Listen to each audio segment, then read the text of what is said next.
right, let's jump right in. We're going to tackle one of the biggest debates in investing: growth stocks versus value stocks. You've probably heard these terms thrown around a ton, but what do they really mean? And that, of course, leads to the ultimate question, doesn't it? Which one is right for you? Well, by the end of this, you're going to have a much better idea of how to answer that for yourself. So, first up, let's talk about the exciting one: growth stocks. What's the deal here? What actually makes a stock a growth stock? At its heart, it is all about one thing: speed. We're talking about a company that's just moving at a different pace, expected to expand way, way faster than your average company out there. Think cutting edge tech, new ideas, and just constant, rapid expansion. So, how do they fuel that insane growth? Well, they take basically every penny they make and plow it right back into the company. It all goes into developing new stuff, breaking into new markets, and just scaling up. And that's exactly why they almost never pay dividends. See, there's no extra cash for shareholders because it's all being used to build the future.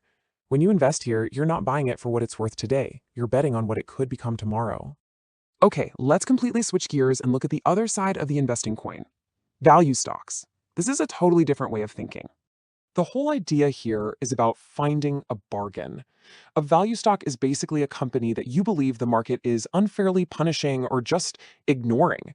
You're looking at its price tag and thinking, wait a minute, this thing is on sale. It's worth way more than this. Now, these are usually your big, established, stable companies. Think less like a flashy rocket ship and more like a sturdy, dependable ship navigating the seas. Their growth is slower, but it's predictable.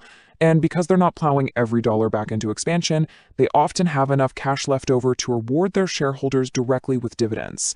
The goal here isn't to find the next big thing, it's to buy a solid company for less than it's worth and just wait for everyone else to realize what you saw.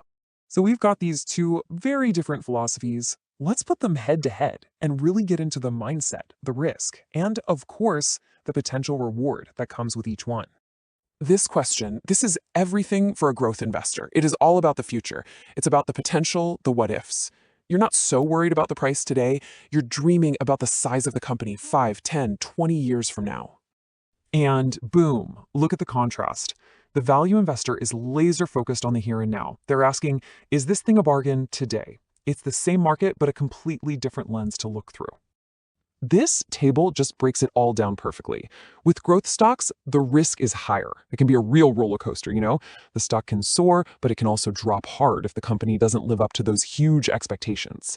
The reward potential is huge, but so is the volatility. That's why they often look expensive. You're paying a premium for all that future promise.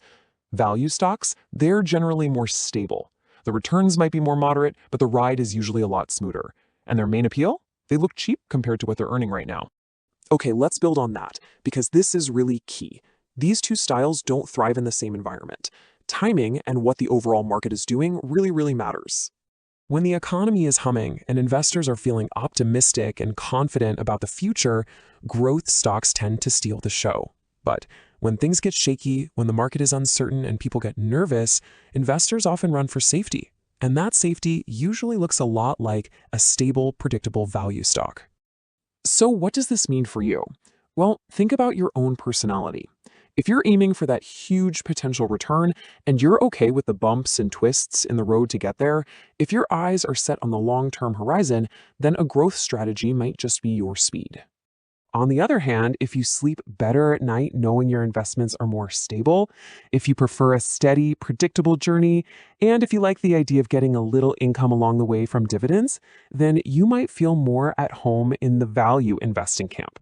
Now, after setting this whole thing up as a big showdown, I'm going to throw a little curveball at you, because this isn't really a battle where you have to pick a winner.